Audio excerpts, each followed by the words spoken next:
Alehem Haferim, hari yang terberkati luar biasa. Selamat datang di channel kami. Pada video kali ini kita akan membahas topik yang sangat kontroversial dan menarik, Yeshua mitos atau fakta. Mengungkap kitab Brit Hadasa dan tuduhan plagiat mitos. Apakah kisah Yeshua benar-benar sebuah mitos? Apakah kitab Brit Hadasa adalah hasil rekayasa atau plagiat dari mitos kuno? Mari kita telusuri bersama bukti-bukti dan analisis dari para ahli untuk menemukan jawabannya. Tetap bersama kami untuk pembahasan mendalam yang penuh dengan fakta dan wawasan.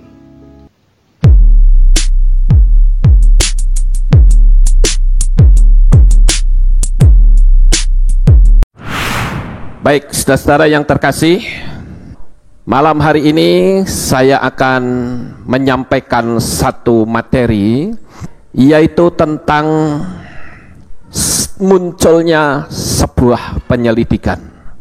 Saudara yang terkasih, saat ini ada beberapa orang yang sudah mengenal nama Yahweh dan sudah memanggil nama Yeshua, tetapi akhirnya mereka tidak lagi mau beribadah. Mereka tidak lagi mau memuji Yeshua. Alasannya sangat simpel. Mereka berkata bahwa Yeshua itu hanya sebuah mitos dan Yeshua itu tidak ada. Brit Hadasa atau kitab perjanjian baru itu hanyalah rekayasa dan plagiat atau jiplaan dari mitos.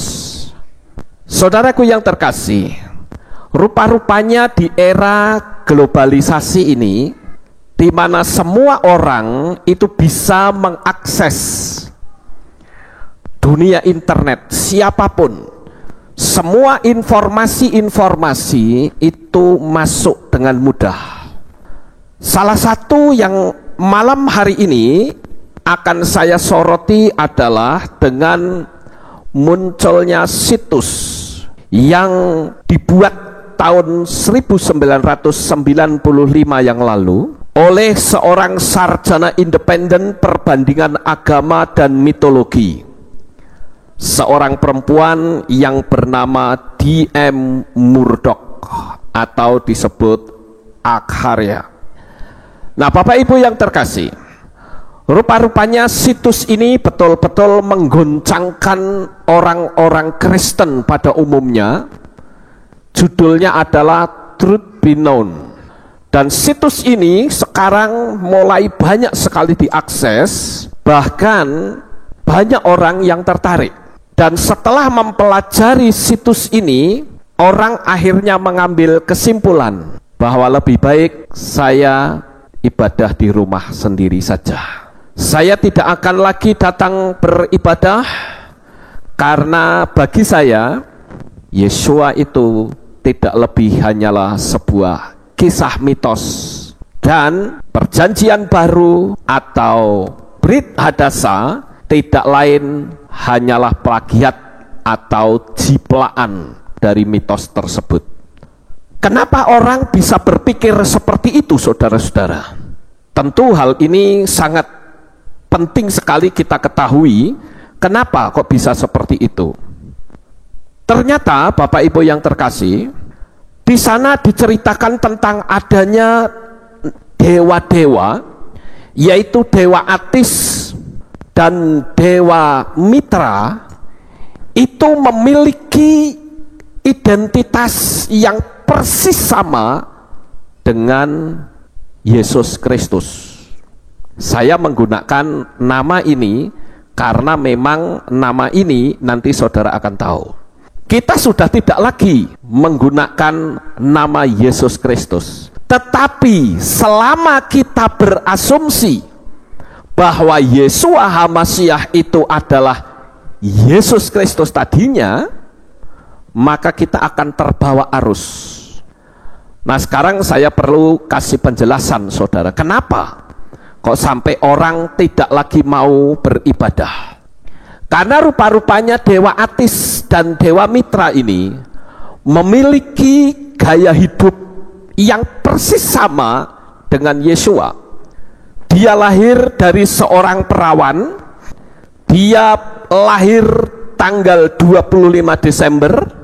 Dia disalib dan dia bangkit kembali pada hari yang ketiga. Bukankah itu sama dengan Yesus Kristus? Nah, saudaraku yang terkasih, Dewa Mitra ini ditemukan dalam agama Vedic India yang berumur kira-kira sekitar 3.500 tahun berdasarkan perkiraan konservatif.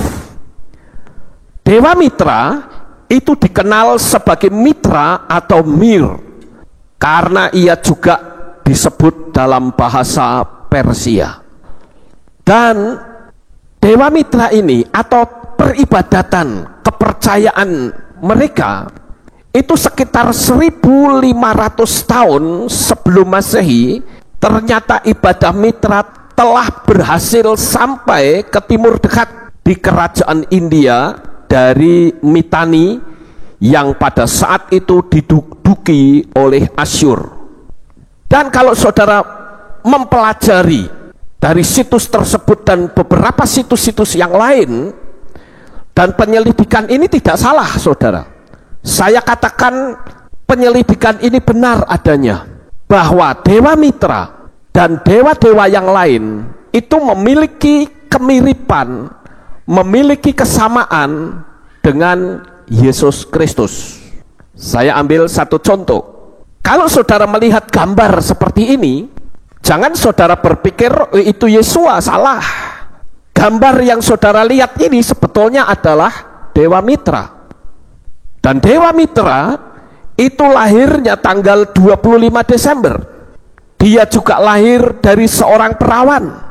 Dia juga memiliki 12 murid. Dan simbolnya dia membawa anak domba. Dan Dewa Mitra ini memiliki konsep yang disebut Tritunggal. Bukankah Kristen sampai hari ini mengakui Tritunggal, saudara? Dan bukan itu saja, tetapi Dewa Mitra juga disebut sebagai terang dunia. Dewa Mitra juga ada cara pembaptisan, perjamuan kudus. Orang mulai gelisah dan berpikir, jangan-jangan benar apa yang disampaikan oleh ilmuwan tersebut. Dan saya mengatakan bahwa yang disampaikan ilmuwan itu benar, tidak salah, saudara. Memang ada mitologi yang berbicara seperti itu. Nah, oleh karena itulah orang mulai gelisah dan orang berpikir, wah benar kalau begitu Brit Hadasa atau perjanjian baru tidak lain hanyalah contekan dari kisah mitos yang ada di Yunani. Lalu untuk apa saya beribadah kalau begitu? Untuk apa saya susah-susah ke gereja? Untuk apa saya datang? Kalau toh saya berarti mengimani sesuatu yang kosong, tidak ada artinya. Dan saudara tahu bahwa D.M. Murdoch itu bukan orang sembarangan. Dia seorang ilmuwan dan dia adalah sarjana independen perbandingan agama dan mitologi. Nggak main-main, saudara. Dan apa yang disampaikan itu bisa dipertanggungjawabkan. Dan ternyata saya menemukan apa yang disampaikan D.M. Murdoch ini tidak cuma dia saja yang menyampaikan. Mulai terbuka bahwa benar Dewa Mitra itu memiliki kemiripan nyaris 100% dengan Yesus Kristus. Sehingga pantas kalau orang berkata bahwa perjanjian baru itu bisa jadi hasil contekan, hasil duplikasi dari mitologi Yunani tersebut. Saudaraku yang terkasih, orang yang sudah memanggil nama Bapa dan sudah mengenal Yesua, itu pun akhirnya bisa saja mundur karena dia berpendapat bahwa Yesua itu tidak jauh berbeda dengan mitra. Nah, saya mengatakan seperti ini kenapa, saudara? Karena orang masih berasumsi sampai hari ini. Bahkan pengagung Yahweh selalu berpikir bahwa nama asli Yesus Kristus adalah Yeshua HaMashiach. Tapi dari hasil pembelajaran, akhirnya saya menemukan bahwa Yesus Kristus dan Yeshua HaMashiach itu sangat berbeda. Loh, kok bisa dikatakan berbeda? Ya jelas dong, hari lahirnya saja beda kok. Ya kan? Konsepnya saja berbeda. Kalau Yesus Kristus oleh kaum teolog menganggap itu Tritunggal. Apa bedanya dengan Dewa Mitra? Dewa Mitra juga Tritunggal. Nah, Bapak Ibu yang terkasih, kenapa orang bisa goncang? Karena kita itu sudah terbiasa dengan nama Yunani Yesus, yang lahir tanggal 25 Desember, yang juga sama dengan Dewa Mitra, Dewa Saturnalia, dan banyak lagi dewa-dewa lain yang lahir pada tanggal 25 Desember, dan menganggap bahwa Yesus dan Yeshua itu sama. Sehingga saat menemukan kisah yang mirip, dianggap Yeshua dan Yesus itu sama. Nah, saudaraku yang terkasih, Dewa Mitra juga matinya disalib. Apa bedanya kalau begitu? Nah, oleh karena itulah kita harus tahu, saudara, apa sih kekristenan itu? Nama Kristen itu dimulai dari Antiokhia. Di dalam kitab Ma'ases Lihim pasal 11 ayat 26 itu ditulis bahwa penyebutan kata Kristen itu dimulai pertama kali di Antiokhia.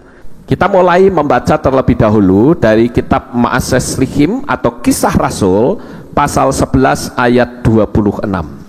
Kisah Rasul pasal 11 ayat 26 berkata, dan ketika menemukannya, dia membawanya ke Antiokhia, dan terjadilah selama setahun penuh mereka berkumpul bersama dalam jemaat dan mengajar kerumunan orang yang cukup banyak, dan para murid itu disebut Kristen untuk yang pertama kali di Antiokhia. Nah, saudara lihat, murid-murid di sana dikatakan disebut Kristen untuk yang pertama kali.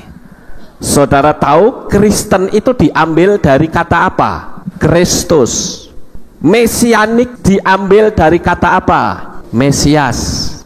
Nah, saya akan menyoroti kata Kristus itu, saudara, dan Kristen.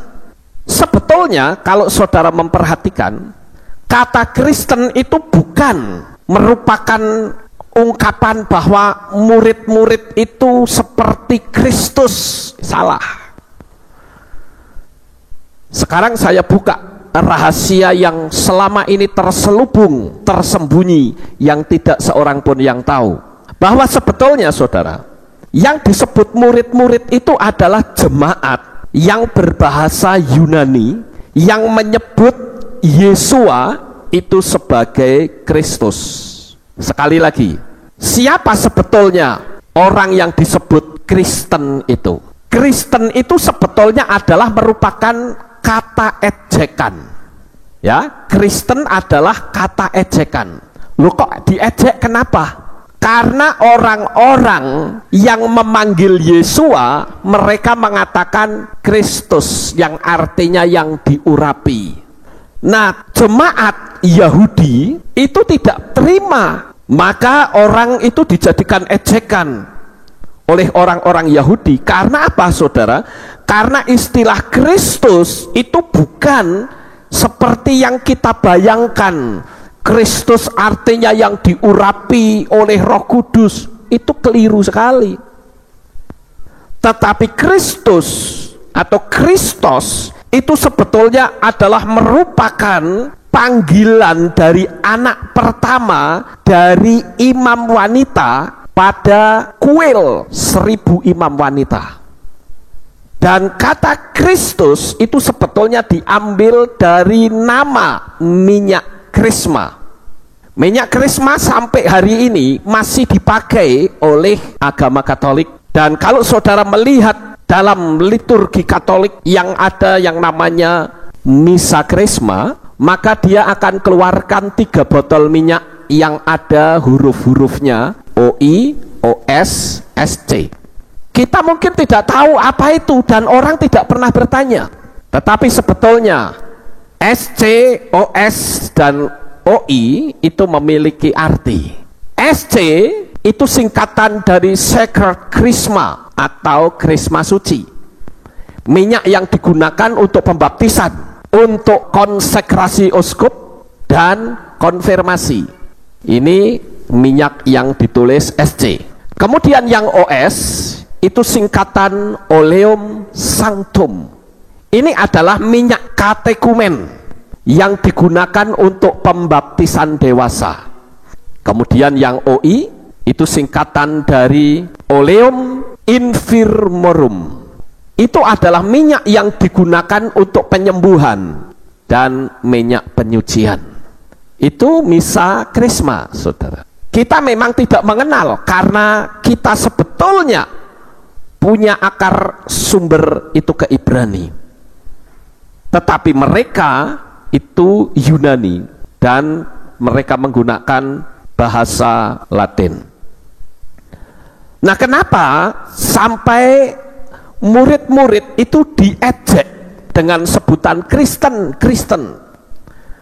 Karena orang Yahudi itu jelas tidak terima kalau Yesua itu disebut Kristus.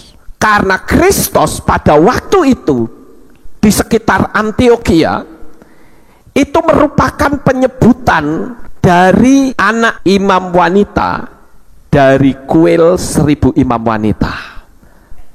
Saudaraku yang terkasih, waktu itu di Yunani banyak penyembahan berhala. Salah satunya adalah kuil 1000 imam wanita. Dan di kuil itu banyak sekali dewa-dewa dan dewi. Ada Dewi Artemis atau Dewi Diana atau yang disebut dengan Dewi Kesuburan.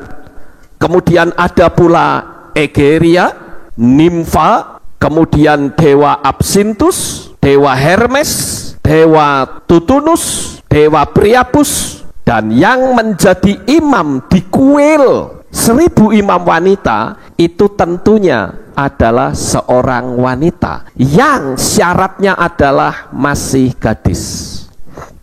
Nah, untuk menjadi imam di situ, saudara, maka orang wanita itu harus mau selaput keperawanannya dirobek dengan salah satu dari patung-patung yang ada di sana.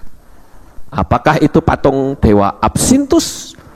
Tapi untuk menjadi imam di situ dia harus rela menanggalkan keperawanannya dan dia harus mempenetrasi dirinya sendiri dengan kelamin patung tersebut yang terbuat dari batu.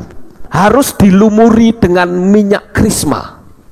Dan ketika selaput keperawanan dari imam tersebut sudah direngut oleh patung Dewa Absinthus dan dewa yang lain, maka dia punya hak untuk menjadi imam di situ. Dan nanti kalau imam wanita ini menikah dan dia mendapatkan anak, maka anak pertama itu disebut Kristus. Nah, itu sebabnya orang Yahudi tidak terima. Loh, kok Yesua kok disebut Kristus? Tidak boleh. Nah, itulah latar belakangnya, saudara. Dan saudara lihat di sini ada peninggalan-peninggalan, ya, salah satu dari 7 keajaiban dunia itu adalah kuil Dewi Artemis atau Dewi Diana yang ada di Efesus di Turki. Saya coba melihat jarak antara Efesus dengan Antiokhia itu jaraknya 81,3 km. Ini bisa dilihat di perhitungan jarak di website itu. Nah, itulah yang saya katakan, saudara, bahwa Kristen itu sebuah ejekan. Nah, Bapak Ibu yang terkasih, kekristenan itu sangat mirip sekali dengan pola mitologi. Salah satu di antaranya kalau saudara melihat di sini, bukankah teologia Kristen berkata bahwa Yesus Kristus itu adalah merupakan Tuhan Tritunggal, ada Bapa, Anak, dan Roh Kudus. Kemudian Dewa Mitra juga Tritunggal, yaitu Mitra, Ahirman, dan Ormat. Kemudian Dewa Osiris juga Tritunggal, yaitu Osiris, Isis, Horus. Dewa Bagus yaitu Bagus, Apolos, dan Jupiter. Belum lagi agama-agama lain yang ada di daerah India. Saudara tentu tahu ada yang disebut Trimurti. Lalu kalau begitu untuk apa kita percaya dengan Tritunggal? Kalau begitu sama saja dong. Itulah yang membuat orang menjadi goncang, saudara. Nah, Bapak Ibu yang terkasih, jika saudara memanggil nama Sang Juru Selamat itu dengan panggilan Yesus Kristus, pasti akan tergoncang karena syarat dengan alam dewa. Ingat, Yesus Kristus itu nama Yunani, sedangkan Yeshua HaMashiach itu adalah nama Ibrani, nama yang tidak boleh diubah, sama seperti nama Yahweh yang juga tidak boleh diubah. Oleh karena itulah melalui munculnya situs yang semakin banyak, saudara, orang bisa saja berpikir bahwa kekristenan itu adalah adopsi dari mitologi Romawi yang hari lahirnya juga sama dengan Dewa Atis atau Dewa Mitra. Bapak Ibu saudaraku yang terkasih, yang menjadi kesalahan bagi orang Kristen adalah mereka itu mau digiring pada pola di luar Yahudi dengan dalih kontekstual dan hukum kasih karunia. Karena di dalam dunia teologi Kristen akan berkata bahwa Torah sudah tidak berlaku. Sekarang yang berlaku adalah hukum kasih karunia. Untuk apa kita berpikir tentang Torah? Sehingga dengan adanya hukum kasih karunia, akhirnya mengubah nama Yeshua menjadi Yesus tidak bermasalah. Padahal sekali lagi, nama Yesus itu jelas bukan nama yang diberikan oleh Bapak Yahweh. Orang bisa saja berdalih, ini kan menurut huruf Yunani seperti ini. Nggak usah seperti itu, saudara. Nama itu sudah tidak bisa dirubah. Dan saya katakan ini jelas pemerkosaan ideologi Ibrani. Kalau saudara membaca di dalam Wikipedia Ensiklopedia Net, saudara akan temukan bahwa Yesus itu diperkirakan disebut demikian karena putra Dewa Zeus. Tapi sekali lagi, alasan kontekstual sehingga menganggap tidak bermasalah. Yang penting kan dia memberikan kasih karunia, kita sudah diselamatkan. Tuhan juga tidak pernah mempermasalahkan kok. Kita nurut saja, saudara. Tetapi akhirnya dengan munculnya situs yang seperti ini, orang menjadi goncang. Paling-paling yang tidak goncang orang yang buruk, yang punya dalil pokoknya. Kalau sudah menggunakan pandangan pokoknya, ya sudah, buat disalah-salahke, tidak akan bisa kodal, saudara. Kalau saudara melihat dengan alasan kontekstual, saudara-saudara, yaitu Yesus yang ada di Afrika, itu wajahnya hitam. Bukan cuma wajahnya hitam, tapi rambutnya juga gimbal, saudara.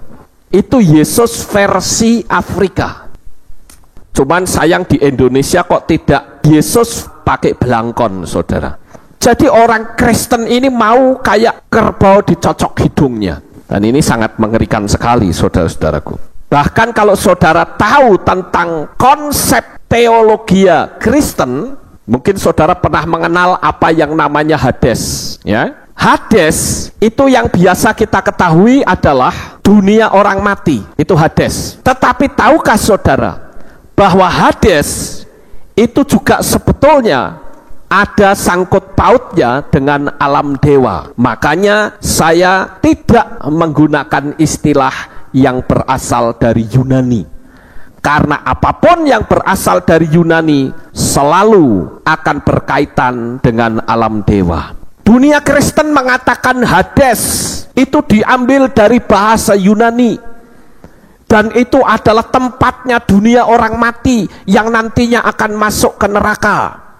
Saya justru mengatakan Hades itu adalah nama dunia bawah dalam mitologi Yunani. Kenapa kok ngambil dari mitologi, saudara?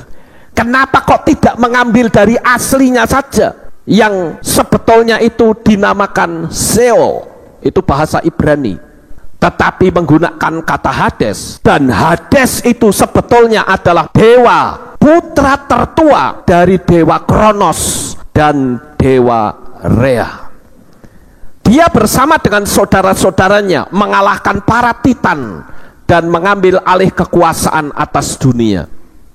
Itu sebabnya saya mengatakan bahwa kalau kita tahu akar sumber kita dari Ibrani, tapi kita menceng ke Yunani, kita masuk ke alam dewa. Apalagi saudara yang terkasih, di Hades itu ada kisah mitologi bahwa Hades itu dijaga oleh seekor anjing yang berkepala 3 yang bernama Kerberus. Saya berpikir anjing kepalanya 1 saja ramenya tidak karuan, saudara, apalagi anjing kepalanya 3. Ini kan alam dewa, tetapi kenapa kekristenan itu nurut saja? Ya wes, tidak apa-apa, tidak bermasalah lah. Yang penting kan Yesus Kristus, yang penting kita sudah dapat kasih karunia. Waduh, ini sangat berbahaya sekali, saudara. Jadi sekali lagi saya mengatakan bahwa teologi pola Yunani itu penuh dengan mitologi yang jelas berbeda dengan teologi Ibrani. Bapak Ibu Saudara yang terkasih, lalu yang menjadi pertanyaan bagi kita adalah apa yang akan kita lakukan? Kalau kita tahu bahwa semua itu ada di alam dewa, pasti orang akan sangat terguncang, saudara. Dan saya memberitahu bahwa ini adalah perbuatan setan. Sebelum nubuatan itu terjadi, setan sudah mencegat terlebih dahulu 3.500 tahun, memasukkan ideologi mitologi, sehingga ketika nubuatan itu terjadi, kita yang hidup di zaman akhir ini akan menjadi ragu. Benar nggak peristiwa Yesua hidup di dunia ini? Jangan-jangan itu hanya sebuah mitos, ciplaan dari mitologi Yunani. Oleh karena itu ada sebuah pertanyaan. Bagaimana pendapat saudara dengan ditemukannya kisah ini? Apakah kita akan menolak Yesua? Oh, bisa saja terjadi. Nyatanya banyak orang-orang yang sekarang tidak lagi mau memanggil Yesua sebagai Tuhan. Lalu memanggilnya siapa? Memanggilnya Yahweh. Yahweh pun diganti menjadi Hashem dan Adonai, nyimpang lagi. Jadi betapa mengerikannya cara-cara setan untuk membuat manusia itu tidak selamat, saudara. Lalu kalau dipertanyakan bagaimana sikap kita, sikap yang paling tepat adalah kita kembali ke Torah. Biarkan Torah yang menjawab, karena Torah adalah satu-satunya kitab yang tidak memiliki versi yang kedua. Saudara tahu, orang-orang Yahudi yang disebut Sopherim, yaitu orang-orang yang tukang nulis Torah, dia memiliki konsistensi yang sangat tinggi sekali. Kalau Torah ditulis yang sudah sampai 1 gulung begitu banyak, saudara, tetapi dia salah nulis saja, maka seluruh Torah itu dimusnahkan, dikubur, saudara. Lalu bagaimana? Kita mungkin akan berkata, kok goblok banget sih orang Yahudi. Lambok wis ditip eklak selesai, atau disetip. Wong zaman modern kok Salah ya tinggal ditip X atau disetip gampang. Itu kan kita. Tapi para sovereign, penulis Torah, dia betul-betul menghargai Torah. Bahkan ketika dia mau saat menulis dan menemukan nama Yahweh, dia akan cuci tangan terlebih dahulu, membasuh dirinya sendiri, kemudian dia baru tulis lagi.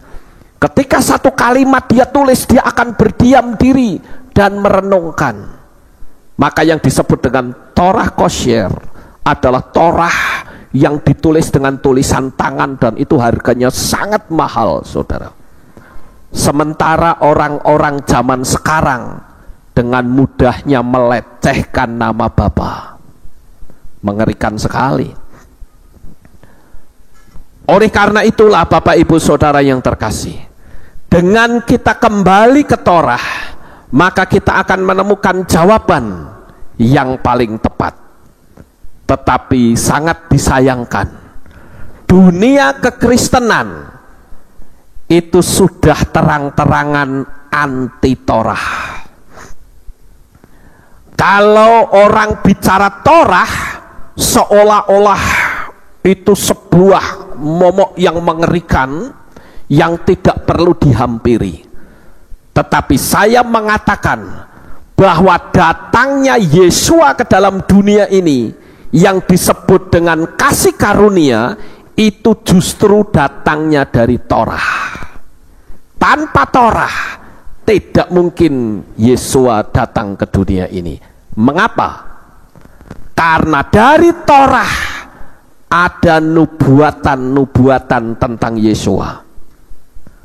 Oleh karena itu saudara, kalau ada pendeta atau gereja yang menolak Torah, saya justru mengatakan gereja itu atau pendeta tersebut melanggar kebenaran firman.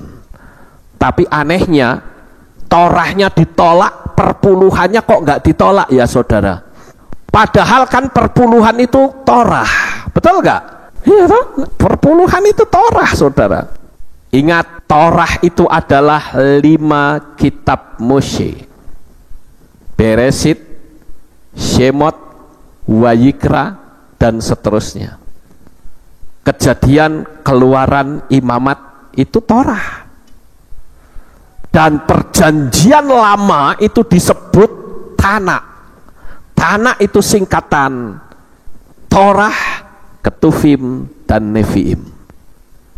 Nah Bapak Ibu Saudaraku yang terkasih, mari kita akan mulai membahas, benarkah Brit Hadasa atau kisah tentang Yesua yang ada di dunia ini hanya sebuah mitos?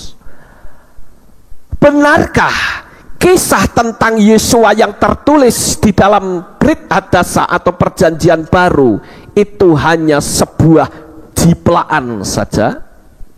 Mari kita akan bahas satu persatu. Kita mulai yang pertama. Kita akan membaca terlebih dahulu di dalam kitab Beresit atau kitab Kejadian pasal 3 ayat 15. Kita akan baca terlebih dahulu saudara. Kejadian 3 ayat 15. Dan aku akan mengadakan permusuhan antara engkau dan wanita ini, dan antara keturunanmu dengan keturunannya. Dia akan meremukkan kepalamu, dan engkau akan meremukkan tumitnya. Nah, nubuatan tentang karya keselamatan melalui Yesua itu sudah dimulai terlebih dahulu sejak manusia jatuh dalam dosa. Jadi kalau saya terjemahkan ke bahasa bebas kira-kira begini saudara. Ketika Adam dan Hawa jatuh di dalam dosa, maka manusia pasti akan mati. Manusia putus hubungan dengan Tuhan. Oleh karena itu, agar supaya seluruh dunia ini diselamatkan, maka Bapak Yahweh langsung membuat nubuatan. Dia berkata kepada ular tersebut, kamu sudah mengalahkan perempuan yang bernama Hawa bersama dengan suaminya Adam. Tetapi nanti keturunan dari perempuan ini akan meremukkan kepalamu. Dan itu jelas berbicara tentang Yesua, saudara.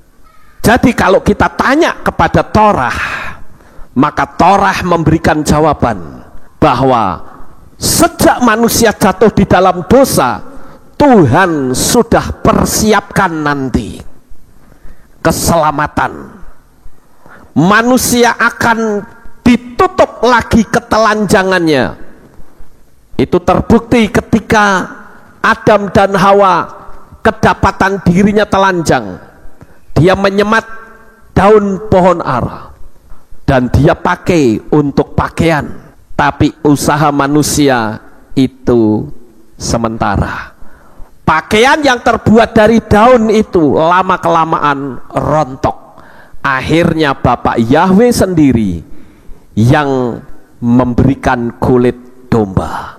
Bukankah itu merupakan satu simbol akan kematian Yesua? Yang kedua, saudara, di dalam kitab Beresit, kalau saudara melihat di sini, ini adalah ayat pertama kitab Beresit atau kitab Kejadian. Beresit bara Elohim et hasyamayim wa et haaretz. Pada mulanya Tuhan menciptakan langit dan bumi. Kata pada mulanya atau Beresit saja itu sudah menceritakan tentang penyaliban Yesua. Baru kata Beresit saja loh saudara. Kalau kita melihat susunan huruf-huruf ini, itu memberikan arti atau menggambarkan kepada kita maksud dari kata-kata tersebut. Sekarang saudara perhatikan di sini. Beresit, bet, res, alef, shin, yotau. Kalau dipisah-pisah, bet dan res itu memiliki arti putranya. Kemudian alef itu memiliki arti Elohim atau Tuhan, atau yang awal, atau bisa memiliki arti divine atau sesuatu yang ilahi. Kemudian shin itu artinya untuk menghancurkan. Yod itu artinya tangan atau karyanya. Sementara tau adalah penyaliban. Kenapa? Karena huruf Ibrani kuno itu bentuknya adalah salib yang dikenal dengan Paleo Hebrew.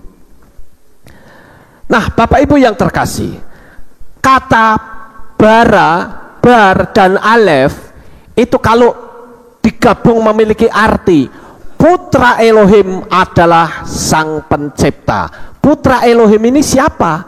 Yesua. Yesua adalah sang pencipta.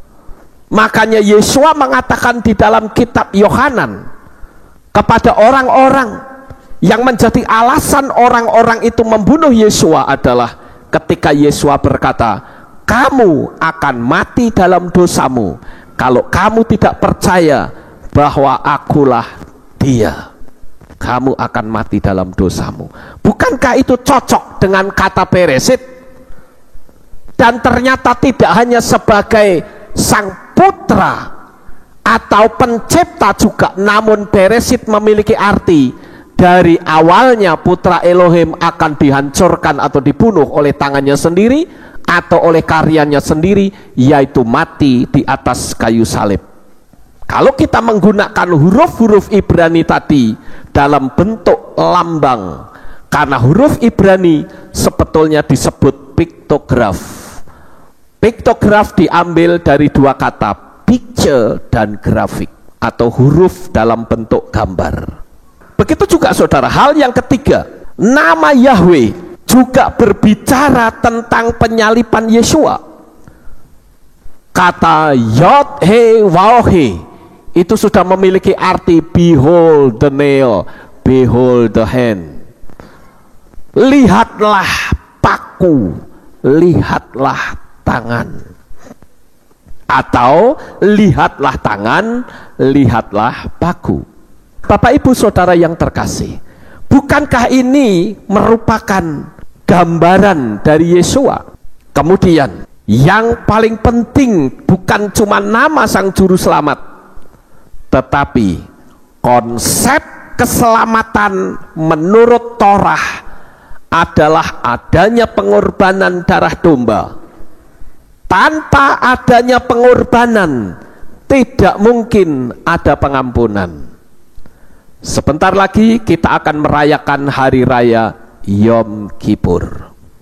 Hari raya Yom Kippur adalah hari raya pengorbanan, di mana orang Yahudi yang melakukan dosa dia akan datang dengan membawa domba, dan domba itu nanti akan ditumpangi tangan oleh imam, dan domba itu diikat dengan tali kermisi di lehernya, yang satu dilepaskan dan yang satu dikorbankan. Sementara domba yang dilepaskan di padang gurun, dia akan mati di sana, saudara. Dan nanti ketika ketemu atau saat ditemukan orang, domba itu sudah dalam keadaan mati, tali kermisinya sudah berubah menjadi putih. Itu sebabnya di dalam kitab suci dikatakan, sekalipun dosamu merah seperti kermisi, akan menjadi putih seperti salju. Bapak Ibu Saudara yang terkasih, tanpa pengorbanan darah tidak mungkin manusia diselamatkan. Darah domba itu nanti dipercikkan ke dalam mizbah. Disitulah pengampunan terjadi. Itulah konsep Torah. Jadi setan itu tidak suka, saudara, agar supaya orang tidak menerima pengampunan melalui darah. Terciptalah sebuah pendapat bahwa Brit Hadasa itu tidak lain hanyalah kisah contekan dari mitologi Romawi maupun Yunani. Karena dengan demikian orang tidak lagi mau datang beribadah dan menyembah Yesua. Jadi dengan kata lain dia akan menolak Yesua. Menolak Yesua sama saja menolak pengampunan, dan itu sangat berbahaya. Sekarang dari apa yang saya sampaikan ini, pertanyaan saya, apakah saudara bisa paham? Oke, bagus. Saudara tetap ikuti saya ya. Karena kalau tidak bisa saya akan ulang supaya saudara paham betul. Dari apa yang saya sampaikan tadi, saudara, di sana seolah-olah mana nama Yesua belum muncul. Betul, dari apa yang tadi saya sampaikan belum muncul nama Yesua. Tapi sekarang saya munculkan nama Yesua. Bapak Ibu Saudara yang terkasih, di dalam kitab Tehillim pasal 53 ayat 6, kalau di dalam LAI ayat yang ke-7, di dalam teks bahasa Ibrani dikatakan, Mi yiten mission Yesu ot Yisrael besuk Elohim sebut amu Yagel Yaakov Yismah Yisrael. Ada satu kata yang sangat menarik di sini, yaitu kata Elohim sebut amu. Elohim sebut amu itu artinya Tuhan memulihkan manusia. Kalau Tuhan memulihkan manusia, yang jadi pertanyaan siapa yang memulihkan? Tetapi di sini ada rahasia, ada kode rahasia. Kata Elohim sebut amu. Perhatikan kata yod di sini. Kacek satu huruf shin, kacek satu huruf waw, kacek satu huruf ayin. Sudah langsung ketemu di situ nama Yesua. Apakah ini sebuah kebetulan? Saya yakin tidak. Semua sudah diatur oleh Tuhan. Bahkan ketika Yesua disalib, di sana pun tertulis nama Yahweh. Sangat jelas sekali, saudara. Saya tidak terangkan itu karena saya sudah pernah menerangkan kepada saudara. Tapi kita kembali hal ini ke tempat ini untuk saya menyampaikan bahwa di dalam Torah, di dalam Tanakh tertulis banyak sekali nama Yesua. Kalau saudara perhatikan di sini, kitab Zakaria pasal 4 ayat 8 sampai 9 dan ayat 3, pasal 9 ayat 13 di Bible Code. Mungkin saudara akan bertanya, apa sih Bible Code, saudara? Buku Bible Code mungkin saudara bisa cari di toko-toko buku. Ini ditulis oleh Michael Drosnin. Bible Code itu sebetulnya adalah kitab tanah, ya. Bible Code adalah kitab tanah di mana huruf-hurufnya itu dimasukkan ke dalam komputer, yang mana di sana tidak ada titik dan koma. Nah, dari huruf-huruf yang ada di komputer itu mengandung begitu banyak kode rahasia yang luar biasa. Salah satu di antaranya, saya dulu pernah menerangkan khusus tentang Bible Code, jadi saya tidak akan berlama-lama untuk bicara Bible Code, saudara. Tetapi Bible Code ini jelas ada nama Yeshua dalam kitab Zakaria. Saudara lihat di sini, Yod, Shin, Wo, Ayin.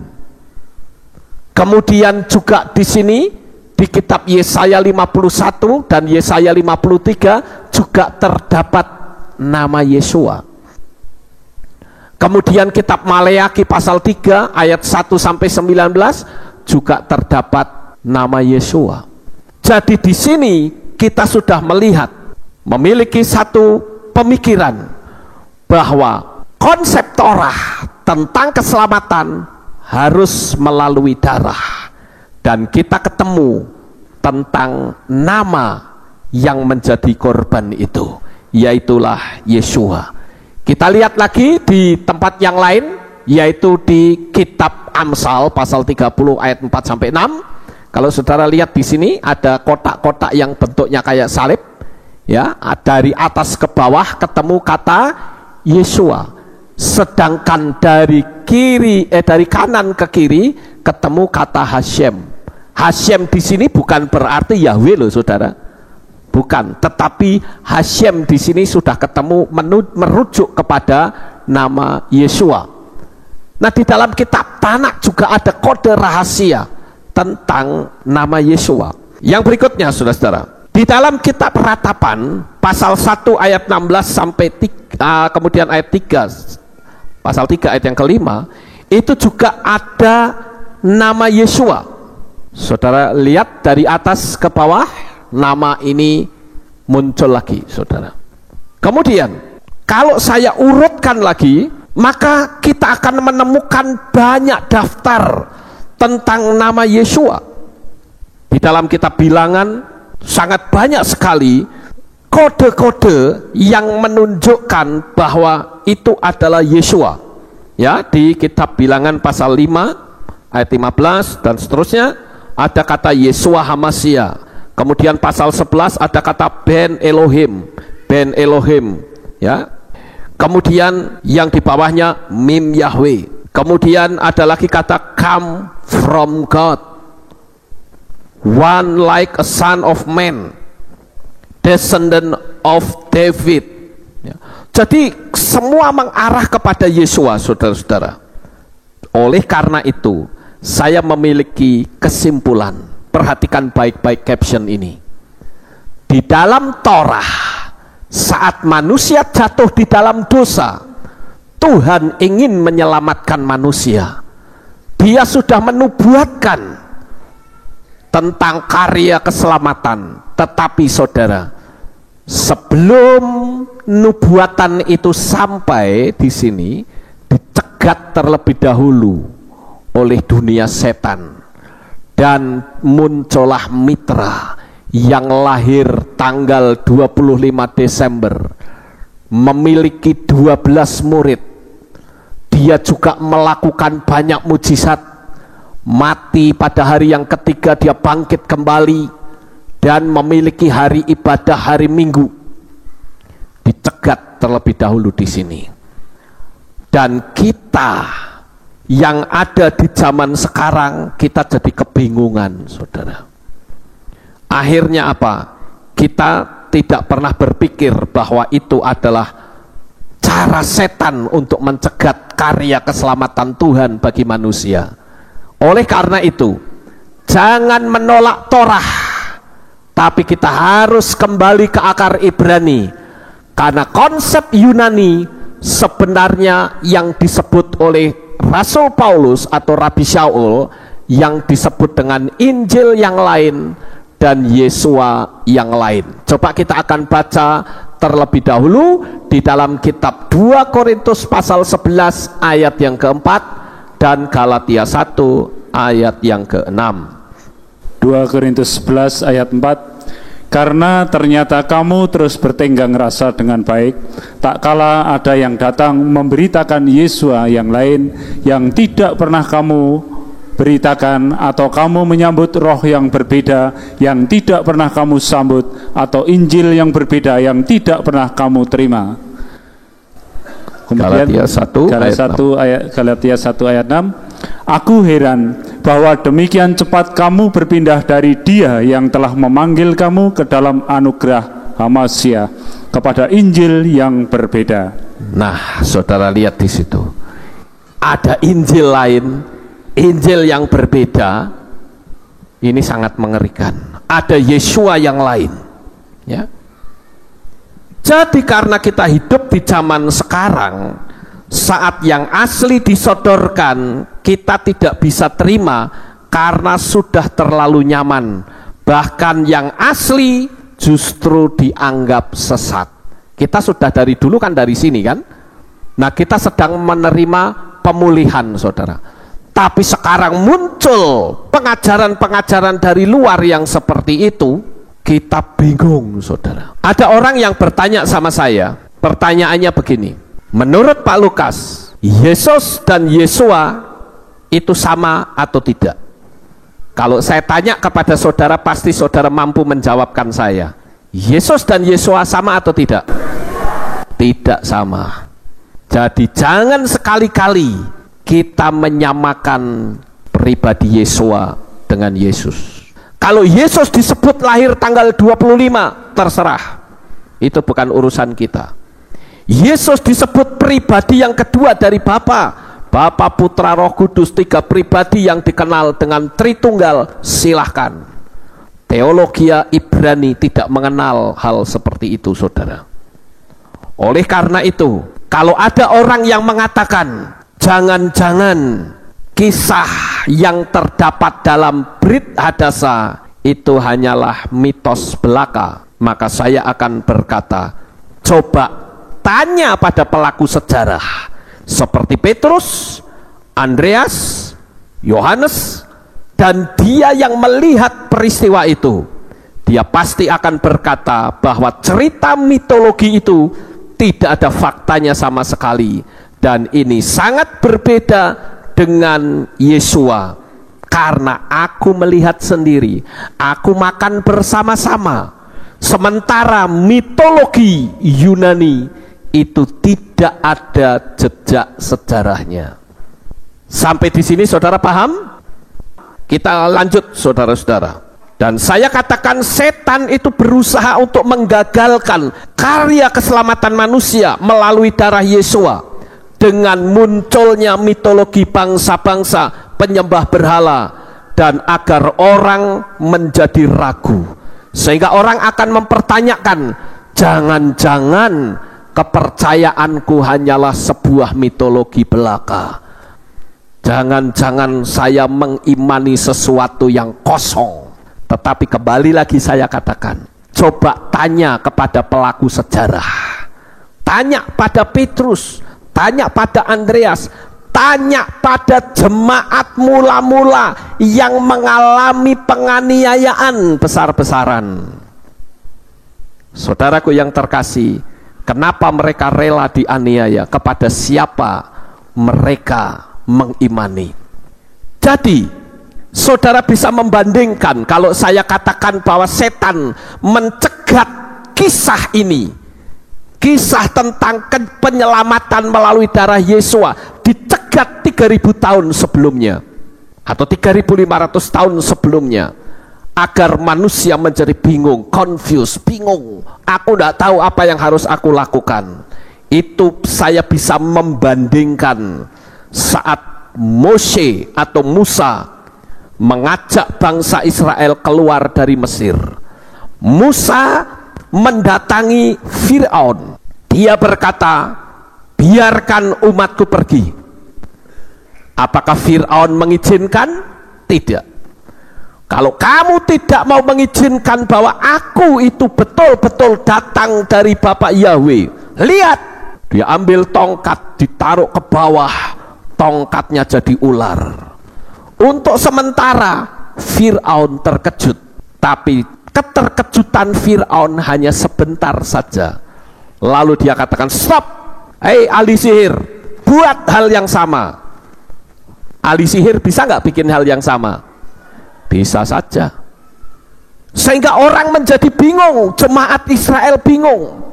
Untuk apa saya ikut Moshe, sedangkan ahli sihir juga bisa melakukan? Apa bedanya? Orang jadi bingung, saudara. Karena setan memang paling senang membuat manusia itu jadi bingung. Oleh karena itulah Bapak Ibu Saudara, saya sering mengatakan bahwa setan itu selalu menduplikasi. Dia selalu ingin menjegal karya Tuhan. Bahkan sampai Yesua mau dibunuh, menyerahkan dirinya pun terus berusaha untuk dijegal oleh setan. Ini adalah sekedar perbandingan bahwa setan itu selalu bersikap demikian. Yang kedua, dulu orang Israel bikin lembu emas dan mengatakan bahwa ini adalah Tuhan yang membawa kamu keluar dari Mesir. Nanti kita akan baca di dalam kitab Shemot pasal 32 ayat 4 sampai 5. Lalu pertanyaannya, apakah dengan munculnya Tuhan yang palsu berarti Yahweh disebut lembu emas? Jelas tidak. Coba kita baca terlebih dahulu Shemot 32 ayat 4 dan 5. Keluaran 32 ayat 4 dan 5. Lalu ia mengambil dari tangan mereka dan membentuknya dengan penatah, dan dia membuat seekor anak lembu tuangan. Maka berkatalah mereka, inilah ilahmu hai Israel, yang telah membawa engkau keluar dari tanah Mesir. Dan Harun melihat, dan dia mendirikan sebuah mezbah di depannya, dan Harun pun berseru dan berkata, esok pagi hari raya bagi Yahweh. Nah, saya akan ceritakan dengan bahasa saya yang lebih mudah. Waktu itu Moshe naik ke Gunung Sinai. Saudara tahu bangsa Israel itu berkemah di bawahnya. Bagi saudara yang kemarin ke Israel pasti bisa membayangkan bagaimana bangsa Israel yang berkemah di bawah. Udara di daerah Gunung Sinai itu dinginnya minta ampun, saudara. Kalau siang panasnya juga minta ampun. Waktu itu Moshe naik ke Gunung Sinai, 1 hari, 2 hari nggak turun-turun. Orang akan mikir, wah, jangan-jangan Moshe mati di atas gunung. Lalu mereka merasa seperti domba yang tidak bergembala. Lalu orang-orang dari bangsa lain yang ikut keluar, mereka memberikan pengaruh yang besar. Mereka mendesak bangsa Israel untuk membuat lembu emas. Mana Tuhanmu? Harun didesak. Akhirnya Harun kalah, saudara. Ya, inilah orang yang tidak konsisten, saudara. Begitu dia ada di komunitas yang berlawanan, dia tidak bisa menunjukkan imannya. Saya dari dulu, sejak saya mengerti nama Yesua dan memberitahu dari mimbar ini, tidak lagi boleh menyebut nama Yesus Kristus untuk dimuliakan, saya tetap konsisten. Saya khotbah di gereja manapun, bahkan kalau saya berkhotbah di Dharma, yang mendengar itu bukan cuma orang Kristen tapi agama lain, saya tidak pusing. Saya akan tetap memanggil Yahweh dan Yesua. Tapi sungguh disayangkan kalau ada orang yang sudah mengenal Bapak Yahweh, karena dia berkhotbah di tempat yang belum nama Yesua disampaikan, orang Jawa bilang kalah awune, kalah wibawa, saudara. Sehingga apa? Melegalkan cara dengan memanggil nama yang salah. Kenapa kita tidak berani mengatakan dengan terang-terangan namanya adalah Yesua? Apa yang ditakutkan? Saya nggak pusing. Saya menyampaikan apa yang saya ngerti. Perkara orang tidak panggil saya lagi, it's okay, no problem. Saya bisa memberikan pengajaran di sini agar jemaat Tuhan di sini semakin paham akan kebenaran firman Tuhan. Saudaraku yang terkasih, saya akan mengatakan bahwa kisah yang disebut kisah mitos itu kisah yang tidak bisa dibuktikan secara sejarah. Jadi dengan kata lain, kisah Dewa Atis dan kisah Dewa Mitra itu hanya ada di daerahnya sendiri saja, dan tidak ada fakta karyanya secara fisik maupun sejarah, tapi hanya bentuk gambar-gambar, patung-patung, atau tempat-tempat pemujaan. Itu bisa saja. Kalau orang mau menyembah setan, dia bikin tempat ibadah, bisa saja. Tapi karya dari si setan itu tidak pernah ada, saudara. Itu namanya mitos. Itu hanya sebuah dongeng. Semua daerah punya kisah sendiri-sendiri yang berbeda-beda. Saya ambil satu contoh misalnya. Saudara tahu ini gambar siapa? Siapa ini? Kok tahu? Saudara pernah lihat Nyai Roro Kidul? Pernah? Di mana? Ini ya bener ya. Sekarang pinter-pinter ya jemaat ya. Ya. Jadi kalau ditanya saudara pernah lihat Nyai Roro Kidul, jangan ngomong belum. Sudah, di mana lah itu? Oh, gambarnya ada kok. Ya, pinter. Bagus ya. Ini kan sebuah mitos saudara yang tidak bisa dibuktikan. Karyanya apa di dunia ini? Nggak ada jejak sejarahnya, nggak ada. Begitu juga ini. Ini gambar apa? Kolo ijo, buto ijo, saudara. Dan cerita tentang buto atau raksasa itu di dalam kitab kita ada nggak? Ada nggak? Ada. Yang disebut Nephilim itu kan raksasa yang tingginya 7,5 meter, dan itu bisa dibuktikan dengan penemuan-penemuan arkeologi. Sementara Kolo Ijo nggak ada, nggak bisa dibuktikan. Itulah yang disebut mitos. Sekarang pertanyaannya, sampai di sini saudara paham? Oke, lanjut. Yang berikutnya, fakta penyalipan di Bukit Golgota itu sampai hari ini masih ada. Faktanya ada. Tempat penyalipannya. Bahkan saudara yang terkasih, kalau kita melihat adanya gempa yang meretakkan bukit batu juga masih bisa dilihat sampai sekarang. Beberapa waktu yang lalu dunia arkeologi digemparkan dengan penemuan The Ark of the Covenant atau tabut perjanjian. Dan saudara tahu penemuan tabut perjanjian itu persis di bawahnya salib Yesua. Dan konsep ini adalah konsep Torah, di mana pengampunan itu harus ada pemercikan darah. Saya tidak akan menceritakan tentang hal ini karena saya sudah menyampaikannya dan sudah saya unggah di YouTube. Tetapi ketika tabut perjanjian ini ada di bawah, dan ketika Yesua mati, darahnya ngocor ke bawah. Dan ingat, pada waktu itu terjadi gempa bumi dan bukit itu retak, ya. Maka darah Yesua itu ngocor dan netes sampai ke tabut perjanjian. Konsepnya persis seperti Torah. Pengampunan itu terjadi ketika darah domba itu dipercikkan di tabut perjanjian. Pengampunan terjadi. Dalam konsep perjanjian lama, pengampunan melalui darah domba hanya kepada orang Israel. Tetapi darah Yesua HaMasyiah ketika dia netes sampai ke tabut perjanjian, maka pengampunan itu tidak cuma untuk bangsa Israel, tapi seluruh dunia termasuk saudara dan saya. Itulah kehebatan darah Yesua. Makanya saya katakan, Dengan kita kembali ke Torah, kita akan ngerti konsep keselamatan itu yang sebenarnya.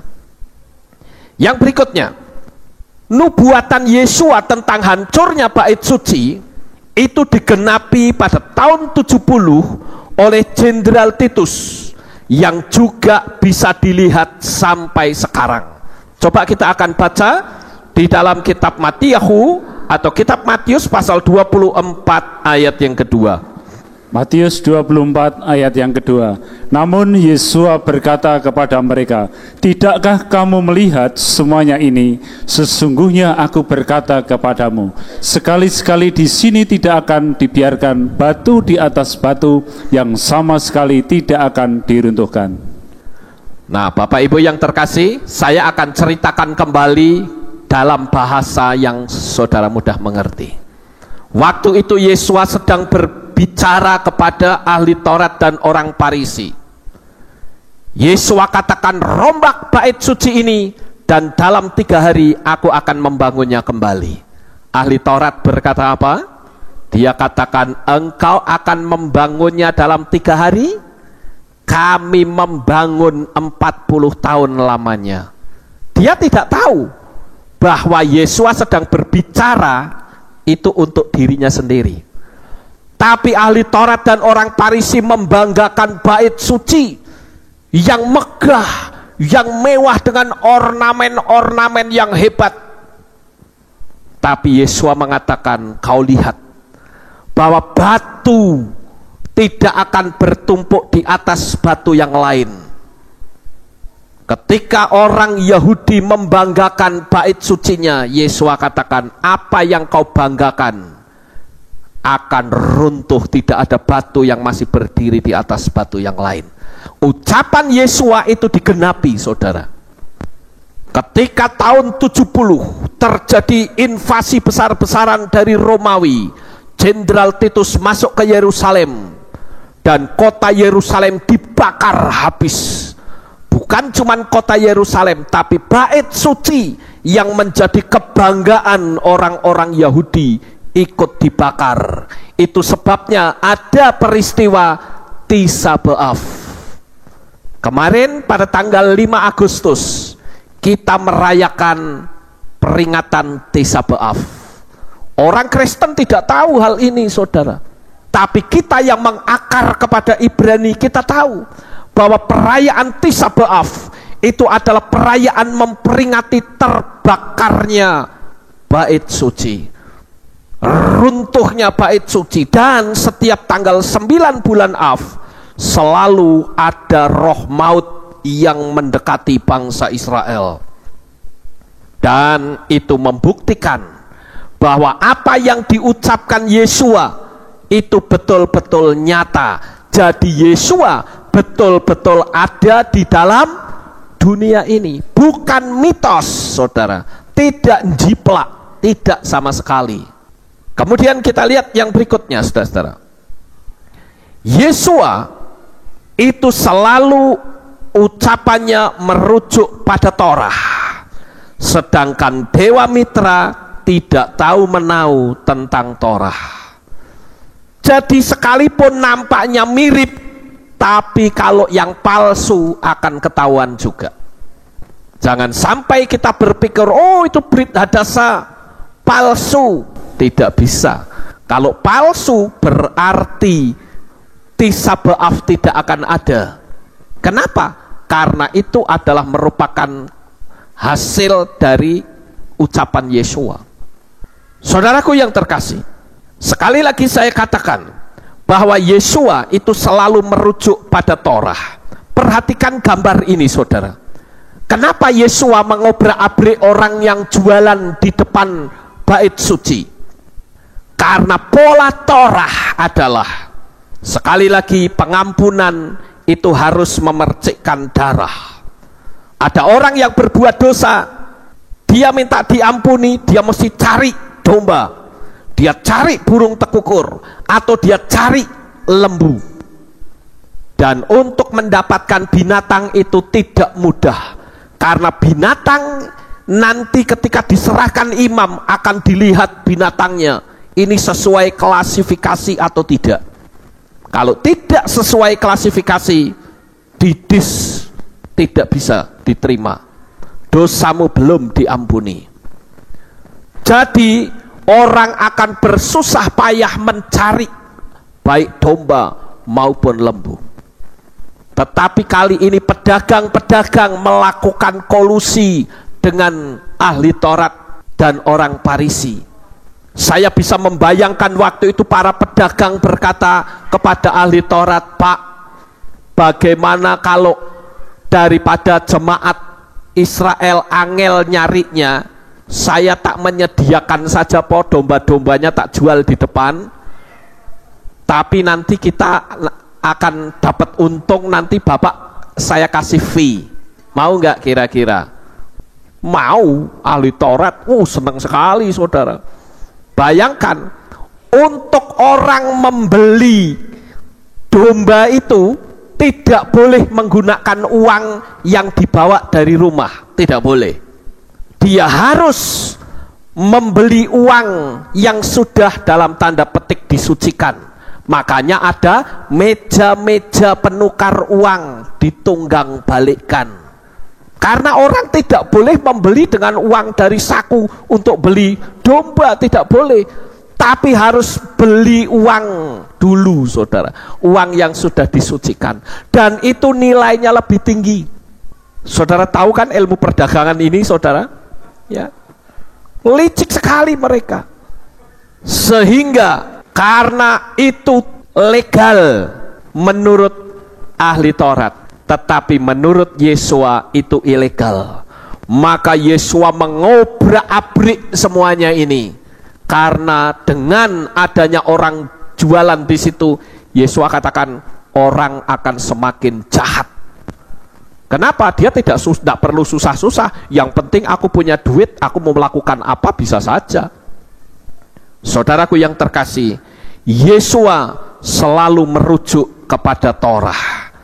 Berbeda dengan Dewa Mitra.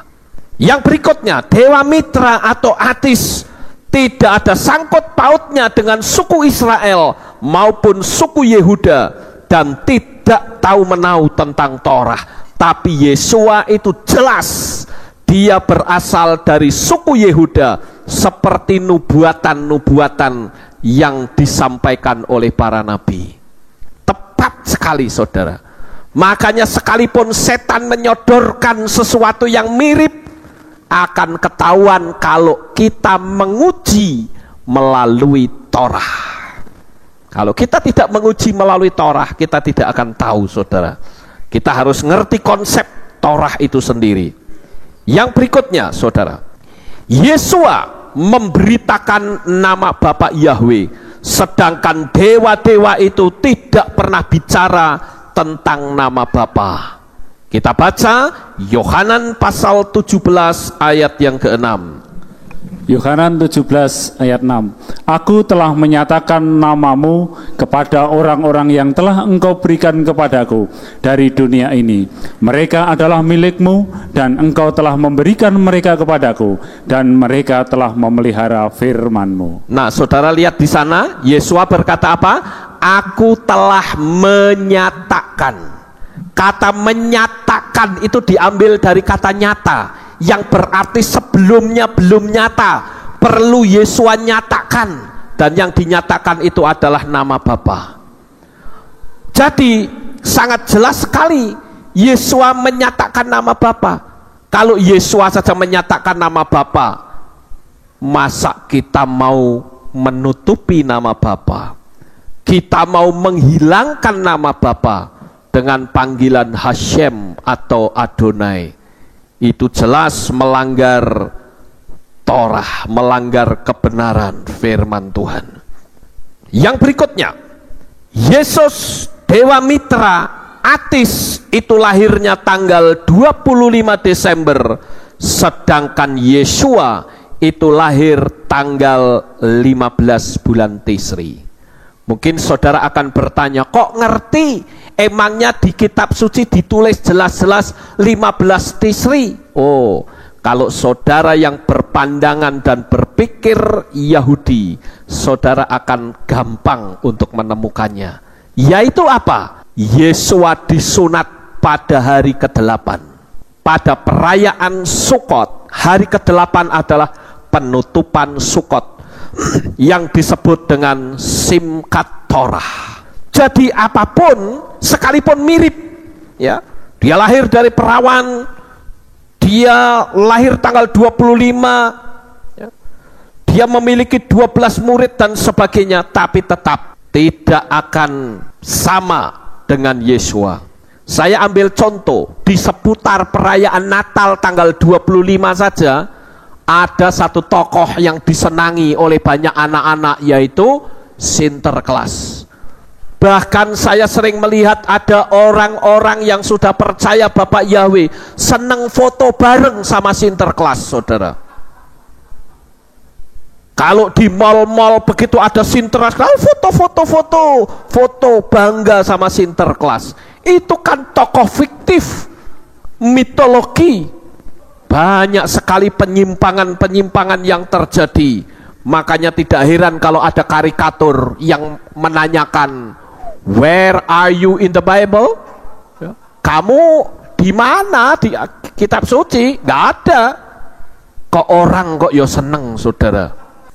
Kalau saudara perhatikan dalam kisah ini, ada satu kejanggalan yang harus kita cermati, yaitu kalau Dewa Atis dan Dewa Mitra yang katanya lahir tanggal 25 Desember, bukankah ini aneh?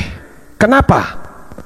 Bukankah dikatakan dalam mitologi bahwa dia sudah ada 3.500 tahun sebelum Masehi, sedangkan tanggal 25 Desember adalah merupakan penanggalan Masehi atau Gregorian, dan saat Dewa Mitra lahir, penanggalan Gregorian belum ada.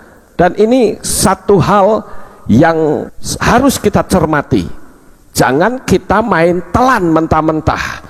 Dikatakan Mitra lahir tanggal 25 Desember, kita terima begitu saja. Loh, kalau dia lahir tanggal 25 Desember, logikanya belum ada 3.500 tahun sebelumnya. Tetapi dalam mitologi sekali lagi kan dikatakan bahwa dia lahir 3.500 tahun dan penanggalan Gregorian pada waktu itu belum ada. Nah, ini yang harus kita cermati, saudara.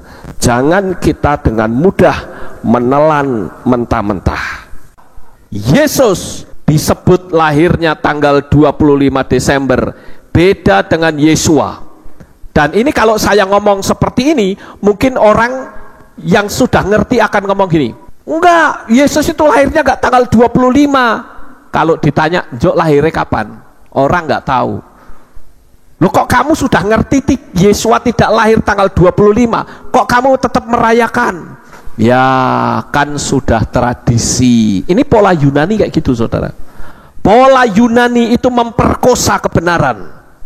Kalau kita sudah ngerti, kita harus melakukan kebenaran itu. Kita nggak perlu takut, saudara. Kenapa pemimpin gereja kok malah takut sama jemaatnya? Jemaat lari ya biar saja. Nanti giliran waktu yang akan menunjukkan kebenaran itu sendiri. Karena kebenaran yang akan membela orang yang mau berpegang kepadanya. Amin. Yang berikutnya, terjadinya penganiayaan jemaat mula-mula oleh Kaisar Nero merupakan peristiwa sejarah yang benar-benar nyata atas orang-orang yang percaya kepada Yesua. Saudara tahu adanya penganiayaan yang hebat seperti ini, ya, orang diadu dengan singa, dipertontonkan. Kalau saudara pergi ke Betsean, ya, jalur kita kemarin tidak ke sana, ya, tapi kalau saudara pergi ke Betsean, saudara akan temukan ada satu arena yang dipakai untuk manusia diadu dengan singa. Lubang singanya pun masih ada sampai sekarang. Lalu yang jadi pertanyaan, mereka kok rela dimakan singa? Lalu mereka beriman kepada siapa? Apakah beriman kepada mitos? Tidak, saudara. Karena dia melihat sendiri itu jemaat mula-mula, bagaimana mereka melihat karya Yesua, bagaimana mereka melihat Yesua mati dan bangkit pada hari yang ketiga. Jejak sejarahnya bisa dibuktikan. Yang berikutnya adalah Petrus yang mati terbalik, disalib terbalik, saudara, dan para martir yang mati dalam kurun waktu yang sangat dekat dengan zaman Yesua. Mereka tidak ragu karena mereka tahu persis peristiwanya juga tidak lama. Ada satu buku yang cukup menarik, ya judulnya adalah 12 Kaisar. Itu berisi tentang catatan terlengkap tentang kejayaan dan kekejaman 12 Kaisar Romawi. Ini sangat mengerikan, saudara. Mengapa orang-orang atau kaisar-kaisar ini sampai membunuh orang-orang percaya? Karena mereka tahu bahwa itu adalah cara setan untuk membuat orang takut, menyangkali Tuhan.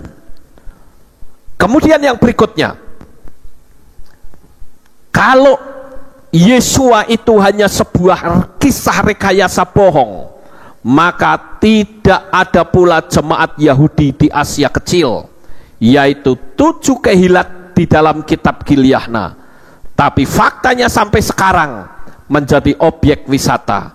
Jemaat ini bukan jemaat Kristen loh, saudara, jangan salah mengerti. 7 jemaat itu adalah jemaat Yahudi yang dikenal dengan Yahudi diaspora, dan mereka adalah jemaat yang berbahasa Ibrani dan juga ada yang berbahasa Yunani. Jadi jangan saudara berpikir itu adalah orang-orang Kristen, bukan. Itu orang Yahudi yang dikenal dengan Yahudi diaspora. Sekarang sedikit tambahan tentang Dewa Mitra. Yang pertama adalah mitologi Mitra itu terdapat dalam 2 kebudayaan, yaitu kebudayaan Iran dan Roma. Catatan sejarah yang paling lama tentang dewa yang bernama Mitra Iran adalah sekitar 1400 tahun sebelum Masehi. Dan tulisan yang berwarna kuning ini adalah sumbernya. Kita lihat yang berikutnya. Yang kedua, setelah muncul agama Zoroaster, Mitra Iran berubah menjadi perantara antara Ohmart, dewa kebaikan, dan Ahriman, dewa kejahatan dalam mitologi dualisme Zoroaster. Semua sumber-sumber saya cantumkan di situ. Next. Yang ketiga, Mitra membunuh banteng ditemani oleh anjing, ular, gagak, dan kalajengking. Kejadian ini berlangsung di dalam gua, dan ikon ini terdapat dalam setiap gua tempat pemujaan Mitra Romawi. Namun kisah ini tidak sama sekali ada dalam mitologi Iran. Jadi simpang siur, saudara. Tetapi ada satu hal yang cukup menarik adalah dalam gambaran Dewa Mitra yang sedang membunuh banteng, saudara, selalu di belakangnya ada gambar seperti ini. Ya, nah inilah yang dikenal dalam pola Yunani itu Yesus Kristus. Makanya selalu gambarnya pakai beginian, saudara. Ya. Sosok ini selalu muncul dan berpakaian merah. Inilah Yesus. Sekali lagi, Yesus bukan Yesua. Harus kita ketahui itu. Next. Para ahli menduga bahwa Mitra Romawi adalah ciptaan baru dengan menggunakan nama lama untuk mendapatkan kesan yang misterius. Yang berikutnya, pemujaan Mitra tersebar ke Persia melalui kebudayaan Helenisme. Setelah kekalahan Persia oleh Alexander Agung di abad ketiga dan 4 Masehi, pemujaan Mitra dilakukan oleh prajurit-prajurit Romawi dan menjadi rival bagi agama Kristen yang saat itu baru mulai tumbuh. Nah, di situ kekristenan mulai berkembang, saudara. Tapi ingat, kekristenan itu sudah nyimpang dari pola Yahudi. Kenapa? Karena ada pola Helenisasi yang cukup kuat pada waktu itu. Saya tidak lagi bercerita tentang apa itu Helenisasi dan sebagainya. Yang berikutnya, yang keenam, yaitu mitra Romawi baru tumbuh dan mencapai ketenarannya paling cepat setelah tahun 200 Masehi. Dan ini diciptakan setelah jemaat mula-mula berkembang untuk melawan gerakan ini. Jadi bukan tokoh Yesua yang mencontek mitra Romawi, melainkan mitra Romawilah yang mencontek tokoh Yesua, tetapi mereka menggunakan nama Yesus Kristus yang memang berasal dari nama Yunani. Sekarang terjadi kesimpang siuran yang sangat luar biasa. Yang berikutnya, yang ketujuh, oleh karena itu jangan pernah lagi menyamakan Yesua dengan Yesus Kristus yang syarat dengan dewa-dewa Romawi. Karena ingat, akar iman kita bukan dari Yunani, melainkan dari Ibrani. Jadi dengan demikian, saudara, jangan ragu lagi, engkau tetap setia beribadah. Jangan ragu lagi, karena Yesua itu adalah Yahweh sendiri yang turun ke dalam dunia ini. Dia adalah pahlawan kita yang menyelamatkan kita melalui darahnya. Sukses besar untuk saudara. Bapak Yahweh memberkati. Haleluya. Kita tunduk kepala, kita akan berdoa. Terima kasih sudah menonton hingga akhir. Jika Anda menikmati konten ini, pastikan untuk like, subscribe, dan tekan lonceng notifikasi agar selalu update dengan video terbaru kami. Jangan ragu untuk berbagi pemikiran Anda di kolom komentar. Sampai jumpa di video berikutnya dan terus mencari pengetahuan. Bapak Yahweh, Beshem Adonai Yeshua HaMashiach, Waruah Kodes, memberkati kita semua. Shalom.